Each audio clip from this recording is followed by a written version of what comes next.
పల్నాడు జిల్లా నర్సరావుపేటలో గత వారం బర్డ్ ఫ్లూ వ్యాధితో 2 ఏళ్ల చిన్నారి చనిపోవడం రాష్ట్ర వ్యాప్తంగా కలకలం రేపింది. మృతురాలి కుటుంబాన్ని ఎమ్మెల్యే చెదలవాడ అరవింద్ బాబు పరామర్శించి పాప తల్లిదండ్రులకు ప్రభుత్వం తరఫున అండగా ఉంటామని ధైర్యం చెప్పారు. జాతీయ స్థాయిలో ఈ మరణం చర్చనీయాంశంగా మారింది.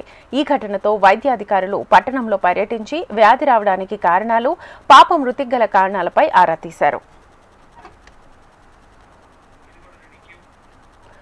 బర్డ్ ఫ్లూ వ్యాధి వ్యాప్తంగా తీసుకోవాల్సిన జాగ్రత్తలపై స్థానికులకు సూచనలు చేశారు. పట్టణంలో ఇప్పటివరకు ఇంకో కేసు నమోదు కాలేదని, స్థానికులు కంగారు పడాల్సిన అవసరం లేదని అధికారులు భరోసానిచ్చారు.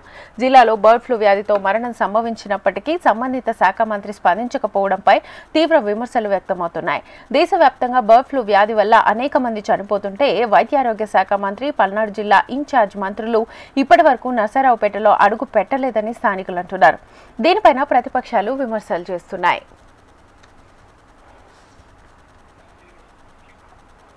బర్డ్ ఫ్లూ నివారణ కోసం తీసుకోవాల్సిన జాగ్రత్తపై జిల్లా అధికారులను వైద్యారోగ్య శాఖలో కింది స్థాయి సిబ్బందికి దిశానిర్దేశం చేయాలనే డిమాండ్ పెరుగుతోంది. మంత్రులు ముఖం చాటవేయడం చూస్తుంటే బర్డ్ ఫ్లూ వ్యాధి నివారణ పట్ల ప్రభుత్వం సీరియస్ గా స్పందించడం లేదనే విమర్శలు మొదలయ్యాయి. ఇప్పటికైనా జిల్లా మంత్రులతో పాటు ఇన్ఛార్జ్ మంత్రి గొట్టిపాటి రవికుమార్ కల్పించుకుని పల్నాడు జిల్లా కేంద్రమైన నర్సరావుపేటలో పర్యటించాలని కోరుకుంటున్నారు. బర్డ్ ఫ్లూ నివారణకు కఠినమైన చర్యలు తీసుకునేలా సంబంధిత అధికారులను ఆదేశించాలని అక్కడి స్థానికులు డిమాండ్ చేస్తున్నారు.